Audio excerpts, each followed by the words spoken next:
It's an honor ان انا اقدم دكتورة بسنت خالد. هنتكلم على when the outcome turns to be Dazling. يعني ده اللي كل الناس مستنياه دايما في الاخر، ان at the end يبقى في حاجة تشيرفul ويبقى في outcome حلو والناس تبقى مبسوطة بيه.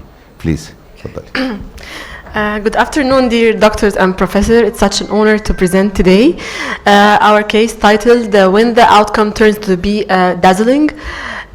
It's a case of 1 year and 2 months old male patient. He is a third sibling of consanguineous parents with uneventful perinatal history. He came first with acute onset disturbed consciousness and convulsions. First, in September, the condition started with acute onset disturbed consciousness and generalized convulsions. The mother sought medical advice in ER, and the patient was found to have also abnormal movement. He had CFS analysis done and the IgG index. He was admitted and received the IV antibiotic first, as the patient didn't respond well in the form of consciousness and improvement of abnormal movement. Methylprednisolone started, pulse methylprednisolone for 5 days.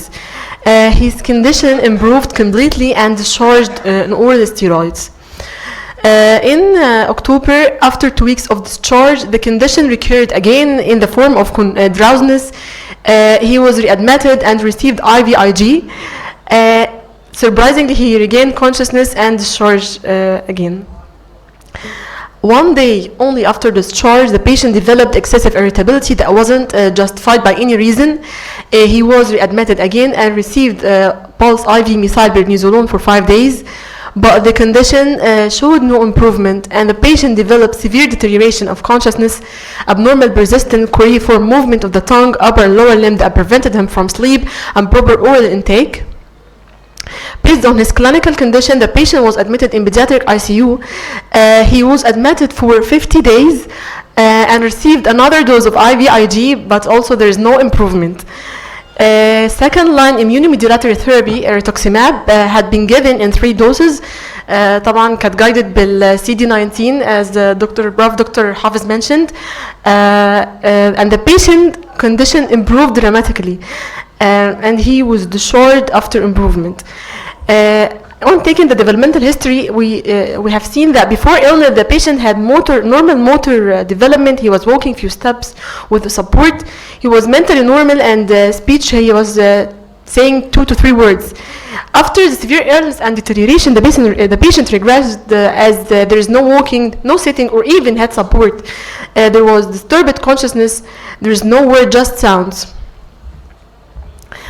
On examination, in the beginning of the illness, on first admission, he was only irritable, but he's following object. There was normal power, normal tone, and intact reflexes. Sensory examination was intact. After deterioration, he was severely irritable, drowsy, and not following. There was extrapyramidal movement in the face, tongue, and upper limb.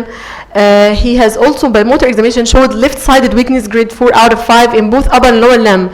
There was hypotonia and hyporeflexia. There is a video of the condition showing the repeatable persistent choreiform movement in the upper limb mainly and the tongue. It was very severe with deterioration of consciousness.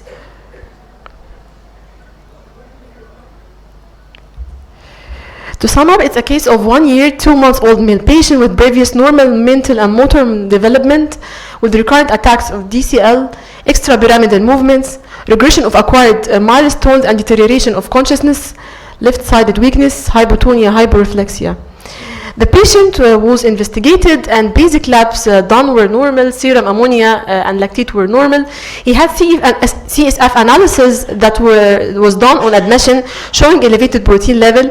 IgG index was elevated about 0.9. The patient had anti-MOG serum and was negative. EEG was normal. Pelvic abdominal ultrasound and fundus were normal. The imaging serially, CT brain and MRI done on admission. Surprisingly, they were normal totally. MRI brain done in October, showing right parietal, occipital, and smaller left occipital area of encephalomalacia. His last imaging done for him on discharge was CT brain that showed bilateral parietal and right occipital gray matter calcification with underlying encephalomalacia. This timeline of this patient, in September there was, it was the first attack and was responsive to steroids, pulse steroids. Second attack in October occurred on oral steroid and the patient was responsive to IVIG. Third attack was not responsive to IV steroids and IVIG with deterioration of consciousness. And the patient in the PICU showed dramatic response to rituximab. It's a case of autoimmune encephalitis. The patient received rituximab in 3 doses guided by CD19, and the Dazling finding that the patient, after being discharged on the last follow-up visit, found to have normal consciousness, good activity, good eye contact. The patient can stand and walk with support with very mild left-sided weakness. There is no abnormal movement at all. And thank you. دكتورة بسنت على الليكتشر الخفيفة الحلوة الجميلة ديت. أنا كنت بشكر طبعا دكتورة أمنية ودكتورة ليلى عبد المطلب ودكتور طارق، بس أنا أخطأت وقلت دكتورة عزة لأن أنا كنت عايز أخلي دكتورة عزة في الآخر عشان نترحم عليها ونقول طبعا هي أكيد في مكان أحسن وشايفانا دلوقتي وأكيد شيز هابي.